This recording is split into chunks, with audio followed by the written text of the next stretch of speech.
ಉತ್ತರ ಕೊಡೋರು ಯಾರು ಇದಕ್ಕೆ? ನಮ್ಮ ಸಮಾಜ ಉತ್ತರ ಕೊಡ್ತದನ? ನಮ್ಮ ಧಾರ್ಮಿಕ ಲೀಡರ್ಗಳು ಪಾಪ ಸಾಕಷ್ಟು ಹೇಳ್ತಾನೆ ಇರ್ತಾರೆ. ಎಲ್ಲ ಧರ್ಮ ಪೂಜಾರಿಗಳನ್ರಿ, ಸ್ವಾಮೀಜಿಗಳನ್ರಿ, ಎಲ್ಲರೂ ಒಂದು ಹೇಳ್ತಾರೆ. ಕೆಲವೊಮ್ಮೆ ಸ್ವಾಮೀಜಿಗಳು ಇಂಥ ಕೆಲಸ ಮಾಡಿರ್ತಾರೆ, ಅನೇಕ ಸ್ವಾಮೀಜಿಗಳು. ಅದನ್ನು ನಾವು ನೋಡ್ತಾ ಇದ್ದೀವಿ. ಅಂದರೆ ಇದನ್ನು ನಾವು ಗೆಲ್ಲಲಿಕ್ಕೆ ಸಾಧ್ಯ ಇಲ್ವಾ ಕಾಮವನ್ನು ಅಂತೇಳಿ ಇದು ವಿಚಾರ ಮಾಡಿದಾಗ ಹೌದಪ್ಪ ಸಾಧ್ಯ ಇಲ್ಲ ಏನು ಅಂತ. ಅದಕ್ಕೆ ಕುಟುಂಬ ವ್ಯವಸ್ಥೆ ಮಾಡ್ಕೊಂಡಿವಿ, ಮದುವೆ ಮತ್ತೇನೋ ಮಾಡ್ಕೊಂಡಿದ್ವಿ. ಅದ್ರ ಪ್ರಕಾರ ನಾವು ಹೋಗ್ಬೇಕಲ್ಲ. ಅದಕ್ಕಾಗಿ ಮತ್ತೆ ಇನ್ನೂ ಒಂದು ಮಾಡ್ಕೊಂಡಿವಿ, ಏಕಪತ್ನಿ ವ್ರತಸ್ಥ, ಏಕಪತಿ ವ್ರತಸ್ಥೆ, ಹೀಗೆಲ್ಲ ಮಾಡ್ಕೊಂಡಿದ್ದೀವಿ ನಾವು ಸಮಾಜವನ್ನು. ಇಷ್ಟೆಲ್ಲ ಮಾಡಿ ಧರ್ಮದ ಬೋಧನೆ ಮಾಡಿ ಸಾಮಾಜಿಕ ಸಾಂಸ್ಕೃತಿಕ ಒಂದು ವಲಯದಲ್ಲಿ ಸಾಕಷ್ಟು ವಿಚಾರಗಳನ್ನು ತಲೆಯಲ್ಲಿ ತುಂಬಿದರೂ ಇವತ್ತು ಆಧುನಿಕ ಯುಗದಲ್ಲೇ ಇಂಥ ಘಟನೆಗಳು ಆಗ್ತಾ ಇರೋದು.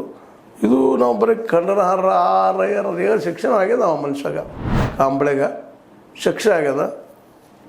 ಗಲ್ಲು ನೀನು ಸ್ವಲ್ಪ ಕಡಿಮೆ ಮಾಡಿದ್ರು ಕೇಳ್ಕೊಂಡ್ರು ಸಹಿತ ಜಡ್ಜ್ ಮಾಡಿಲ್ಲ. ಯಾಕೆಂದ್ರೆ ಘಟನೆ ಕ್ಷಮಿಸುವಂಥದ್ದನ್ನ ಅಲ್ಲ.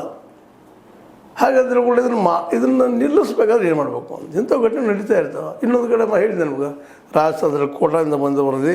ಅದ್ರ ಪ್ರಕಾರ 45 ವರ್ಷದ ಅಪ್ಪ ಪಾಪ 14-15 ವರ್ಷದ ಮಗಳ ಮೇಲೆ ಏನು ಈ ಕೆಲಸ ನಡೆಸಿದ್ದು ಹೇಳಲಿಕ್ಕೆ ಸಿಗ್ತ ಅಸಹ್ಯ ಅನ್ನಿಸ್ತದೆ.